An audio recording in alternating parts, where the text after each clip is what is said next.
নিৰ্বাচন কেন্দ্ৰিক সভাও হ'ব পাৰে আপুনি। আজি আমাৰ দিহিৰা BTC সমষ্টিৰ আমাৰ BPF দলৰ আমাৰ ইউথ ওমেন আৰু BSCৰ আমাৰ যৌথ কৰ্মী সভা আৰু এই কৰ্মী সভাত আমাৰ কৰ্মীসকলৰ লগতে যথেষ্ট পাব্লিক ইয়াতে উপস্থিত হৈছে। BPF দলক ভাল পায় আৰু আজি আমি সঁচাকৈ আনন্দিত হৈছোঁ। এই অঞ্চলত বা দিহিৰা সমষ্টি হিচাপে আমি সকলো জাতি জনগোষ্ঠীৰ সকলো স্তৰৰ মানুহৰ পৰা আমি বিপুল জনসমৰ্থন পাবলৈ সক্ষম হৈছোঁ। আৰু যিটো আগন্তুক BTC নিৰ্বাচন হ'বলৈ গৈ আছে তাতে আমি একক সংখ্যাগৰিষ্ঠতা লৈ 25টাতকৈ বেছি আসন লৈ আমি BTC চৰকাৰ বনাম হাগ্ৰামা মহিলাৰী ডাঙৰীয়াৰ নেতৃত্বত। আজি প্ৰায় 300তকৈ অধিক বিভিন্ন দলৰ আমাৰ ব্যক্তিসকলে আজি আমাৰ BPF দলত জইন হ'ব আৰু তেখেতসকলক আমি আদৰণি জনাইছোঁ। প্ৰাৰ্থীৰ নাম এতিয়ালৈকে ঘোষণা হোৱা নাই, এইটো এপ্লিকেশ্যনবিলাক লোৱা হৈছে আৰু ঘোষণাটো হয়তো আমাৰ ডিচিশ্যন ল'ব। আমাৰ PMB আছে, স্ক্ৰিনিং কমিটি আছে, CWC আছে, হাইকমান আছে, 40টাতে খেলা হ'ব।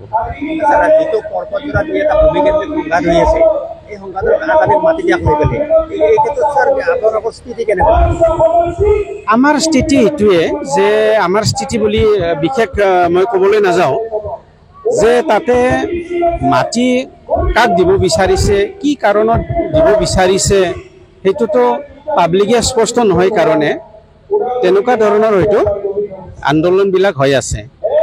আৰু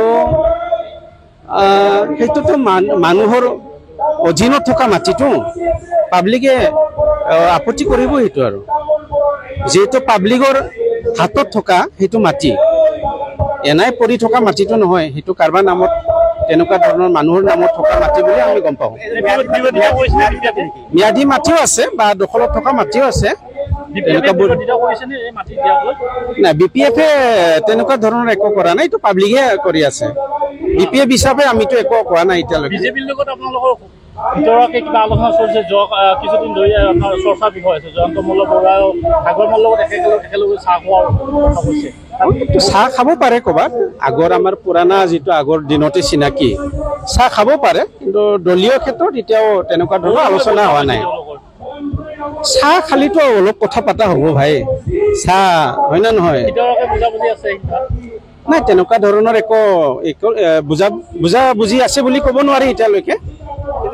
আজি বিশেষকৈ আপোনালোকে অনুমান কৰক যে যি ধৰণৰ মানুহৰ উপস্থিতি ভোটাৰ্ছবিলাকৰ আৰু বিভিন্ন ঠাইত যি ধৰণৰ আমাৰ মবিলাইজেশ্যন চলি আছে আৰু যি ধৰণৰ আমি ৰাইজৰ ৰেছপন্স পাইছোঁ আৰু মিডিয়াত কথাবিলাক যি ধৰণৰ ওলাইছে সেইবিলাক যদি আমি চাওঁ, তাৰমানে ৰাইটিং অন দি ৱাল আৰু ৱাল ৰাইটিংটো যদি চাওঁ তেতিয়া BPF চৰকাৰ হৈ আমি 25ৰ ওপৰত পাম।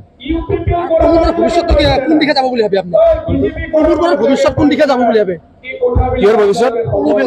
প্ৰমোদ বড়োৰ কথাটো আমি নাজানো ভাই। প্ৰমোদ বড়ো হ'ল একেটাৰ বহু কথা কৈ গৈছে যে একেদে MCLA চিফ হ'বৰ কাৰণে বোলে সি পলিটিক্স কৰা নাছিলে, একেদে কৰিছিল বড়োলেণ্ডৰ কাৰণে। গতিকে একেদে নিজৰ গাঁৱত দাদা ভাইসকলৰ লগত থাকি পেলাই সংসাৰ খাম বুলি কৈছিলে। গতিকে সেইটো তেনেকুৱা শুনিছোঁ আমি, গতিকে এইটো একেটাৰ কথা আমি নাজানো। এই চুক্তিটো ক'বলৈ গ'লে যিহেতু সংবিধানতো গ্ৰহীত হোৱাই নাই, এমেণ্ডমেণ্ট হোৱা নাই, গতিকে এই চুক্তিটোতো আমি চুক্তি বুলি ক'ব নোৱাৰোঁ, ইয়াৰ ম্যাদ উকলি কৰিম। বিজেপিৰ লগত জয়ন্ত মল্ল বৰুৱাই চব কৰিলে যে এইবিলাক জাষ্ট অনুমানী এছাম্পশ্যন। গতিকে নিশ্চয় আৰে ভাই এইটো ধাবা আছিলে, নিশ্চয় কৰবাত হৈছে। গতিকে আহোঁতে চাহ পানী খাব উমাল তেনেকেও হ'ব পাৰে। ইটছ এন এভৰিথিংটো আৰু পলিটিক্স নহয়। এই বিষয়ে মই সবিশেষ নাজানো, কিন্তু আজিলৈকে এতিয়ালৈকে যি চলি আছে যেনিবা এইটো হ'ল একেবাৰে ভিতৰুৱা অঞ্চল। 2020 চনত এই অঞ্চলত BPF-ৰ কোনো নামগন্ধ নাছিলে, কিন্তু 2014 চনৰ পৰা BPF-এ এই অঞ্চলৰ ৰাইজৰ ভোটাৰৰ নাম উঠাই দিছিলে। 2014 চনৰ আগতে এই অঞ্চলবিলাকত ভোটাৰ নাছিল। তাৰপিছত ইয়াৰ যিটো মাটি সেইটো ফৰেষ্ট ডুৱেলাৰ্ছ আইনৰ অধীনত আনাৰ ব্যৱস্থা কৰা হৈছে। দুয়োজনে পোৱা বুলি মই শুনিছোঁ। গতিকে মাটি বাৰী হওক বা ইয়াত তেখেতসকলৰ ডাঙৰ অভাৱটো হৈছে ইয়াত স্বাস্থ্য সেৱাৰ কাৰণে ইয়াত এটা মেডিকেল চেণ্টাৰৰ প্ৰয়োজন আৰু ঠিক তেনেকৈ জল জীৱনৰ মিছনৰ কোনো এটা ব্যৱস্থা ইয়াত নাই, খোৱা পানীৰ ব্যৱস্থা নাই। গতিকে এইবিলাক নিশ্চয় একেসকলে ভৱিষ্যতে পাবৰ কাৰণে সক্ষম হ'ব। চব বিশেষকৈ এতিয়া BTC বেলেগ ব্লক এৰিয়াত লিজ আউট নহয়। মই বিশেষ নাজানো, কোনো কাগজ চাগজ মই দেখা নাই। ছেকেণ্ড থিংটো হ'ল আজিৰ দিনত যেনিবা থাৰ্মেল প্ৰজেক্টবিলাক আজিকালি হ'ল ক'বলৈ গ'লে বিশেষকৈ আমি ৱেষ্টাৰ্ণ বা ইউৰোপিয়ান কাণ্ট্ৰিজবিলাক এইবিলাক বেন কৰিছে। এতিয়া পলিউশ্যন হয়, ৰিনিউৱেবল এনাৰ্জিৰ ওপৰত ষ্ট্ৰেছ দিয়া হৈছে। তেনে স্বত্বেও এতিয়া চলাৰ আহিল, উইণ্ড এনাৰ্জি আহি গ'ল। তেনেকুৱা ক্ষেত্ৰত যদি আউটডেটেড যেনিবা ফসিল ফুয়েলৰ জৰিয়তে নাইবা থাৰ্মেল প্ৰজেক্ট কিমান দূৰ যুক্তি হ'ব সেইটো ধৰিব পৰা নাই। গতিকে মোৰ ধাৰণা যে ইয়াত কিমানজন মানুহ চাকৰি হ'ব নহ'ব এইবিলাক মই ক'ব নাযাওঁ, কিন্তু বঙাইগাঁৱত থাৰ্মেল প্ৰজেক্ট আছে। এতিয়া আপোনালোকে কিমানজনক চাকৰি দিছে থাৰ্মেল প্ৰজেক্ট? আৰু আজিৰ দিনত আমাৰ ইয়াত থাৰ্মেল প্ৰজেক্ট চলাবৰ কাৰণে ভাৰতবৰ্ষত যথেষ্ট পৰিমাণৰ কয়লা নাই। আফ্ৰিকাৰ পৰা লৈ আনে, ক'ৰবাৰ পৰা লৈ আনে। গোটেই বিষয়টো চাবলৈ গ'লে আমাৰ এইটো হ'ল ট্ৰপিকেল, আমাৰ চলাৰ এনাৰ্জি ইয়াত মষ্ট এপ্লিকেবল আৰু ইয়াৰ কাৰণে ভাৰত চৰকাৰে ক্ৰ'ৰ ক্ৰ'ৰ টকা ইনভেষ্টমেণ্ট কৰিছে। তেনেকুৱা ক্ষেত্ৰত আকৌ যদি থাৰ্মেলত যদি যাব বিচাৰে নিশ্চয় এইটো মানে ক'বলৈ গ'লে ৰিগ্ৰেছিভ আৰু প্ৰগ্ৰেছিভ নহয়। টিআৰটো একচুৱেলি জাষ্ট মেমৰেণ্ডাম আণ্ডাৰষ্টেণ্ডিং। ইয়াত কোনো এটা বাইণ্ডিংছ নহয় যে এই চুক্তি এটা স্বাক্ষৰ কিবা কাৰ্যকৰী কৰিব লাগে। ইয়াত কোনো পলিটিকেল কিবাও নাই, বেছিভাগ ডেভেলপমেণ্ট অৰিয়েণ্টেড আৰু যেনেকৈ আইএমছ স্থাপন কৰা হ'ব। গতিকে চৰকাৰে স্পষ্ট ক'লে আজিৰ দিনত all India institute of medical ছায়েন্সৰ এই অঞ্চলত প্ৰয়োজন নাই। অনুষ্ঠান বনাব পাৰিব, ষ্ট্ৰাকচাৰ বনাব পাৰিব, ইনফ্ৰাষ্ট্ৰাকচাৰ বনাব পাৰিব, মেন পাৱাৰ কোনে দিব? আৰু আমি জানো যে গুৱাহাটীত যিটো আইন স্থাপন কৰা হৈছে তাত এতিয়ালৈকে ফুলি ফাংচনেল হোৱা নাই। গতিকে এই চুক্তিটো আছিল এটা ৰৈ অহা NDAP এটা ছেকশ্যনত একেসকলক আনি পেলাই যেনেকৈ মেইন ষ্ট্ৰীমত মানে একেলগ সোমাই দিয়াৰ যি ব্যৱস্থা শান্তি স্থাপন কৰা। কিন্তু অশান্তি কেনেকৈ আৰম্ভ হৈছিল? অশান্তিটো আমাৰ প্ৰমোদ বড়ো ডাঙৰীয়াই আৰম্ভ কৰিছিল যেতিয়া BTC চুক্তি চাকৰিটো হৈ গ'ল। এপছুৱে লাষ্ট মমেণ্টত চহী নকৰিলে, চিগনেচাৰ নিদিলে। তাৰপিছত ক'লে যে BTCত একো নাই, আমাক লাগে পূৰ্ণাংগ বদলি নালাগে। তেনেকৈ আকৌ আন্দোলন আৰম্ভ কৰিলে, পৰিৱেশ নষ্ট হৈ গ'ল। গতিকে লাষ্টত মই এইটোকে ক'ম, প্ৰমোদ বড়োক কোনে অধিকাৰ দিলে BTC চুক্তি চাকৰি কৰিবৰ কাৰণে? কাৰণ BTC চুক্তি চাকৰিটো হৈছিলে BTC অঞ্চলৰ বিভিন্ন জনগোষ্ঠীৰ সমৰ্থন আছিল। কোনোবা গোৰ্খা সন্মানীয়সকলে একেলগে লিখিতভাৱে দিছিল। অল আছাম ষ্টুডেণ্টছ ইউনিয়নে একেসকলেও লিখিত হিচাপে দিছিল, সমৰ্থন আগবঢ়াইছিল।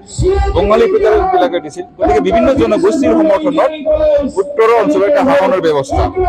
মেইনটো আছিলে ডেভেলপমেণ্ট, উন্নয়নৰ কাৰণে। কাৰণ আমি সেইটো অনুভৱ কৰিছিলোঁ যে অসমৰ পৰা উত্তৰ অঞ্চলটো মাহীমাই ৰাজ্য কৰি চাইছে। গতিকে ডেভেলপমেণ্টটো মেইন আছিলে। তাৰপাছত ইয়াত যিসকল বেলেঞ্চ এৰিয়াবিলাকত বসবাস কৰি আছে একেসকলৰ জাতীয় সত্তা বজাই ৰাখিবৰ কাৰণে, যেনে সংস্কৃতি হওক বা ভাষাই হওক, সেইটো এৰেঞ্জমেণ্ট আছিলে BTC চুক্তি। গতিকে আমি সেইটোকে কৈ আছো যে প্ৰমোদ বড়োই যে BTC চুক্তিক হাইজেক কৰিছে। BTC চুক্তি হাইজেক কৰিলে আৰু যদি আমাৰ ক'ব লগা নাছিল, এক্সপাৰ্ট কমিটিখন যদি আহিব দিয়াহেঁতেন, পিল্লাই অৰ্ডিনেল one man expert committee, retired secretary home ডিপাৰ্টমেণ্টৰ একেটাই আছিলে, he was the author BTC চুক্তি।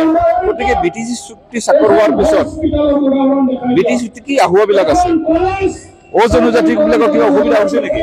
এই গোটেইবিলাক আঁতৰ কৰি পেলাই এইটো কি ধৰণে এটা মষ্ট একচেপ্টেবল চুক্তি চাকৰ কৰিব পৰা যায়, সেই কমিটিখন যদি আহিব দিলে পূৰ্ণাংগ হৈ গ'ল হয়, আৰাম এটা ভাল এটা চুক্তি হ'ল হয়। কিন্তু এইটো হ'ল প্ৰমোদ বড়ো মানে গোটেই BTC চুক্তিকে হাইজেক কৰি পেলাই BTR বনালে।